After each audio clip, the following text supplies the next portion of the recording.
আজকে আমি biscuit try করব, খেয়ে দেখি কেমন খেতে।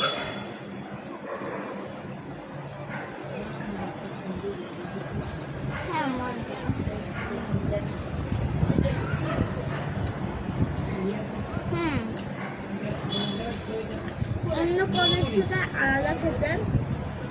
আর চকলেটগুলো হচ্ছে কফি ফ্লেভার, আর ভিতরের হোয়াইটটা ভ্যানিলা নর্মাল আইসক্রিমের মতো হচ্ছে মতোই, অল্প একটু। আর বাকি তো অন্য রকমের, কিন্তু জানি না উপরে এগুলো কি। একটু খেয়ে দেখি।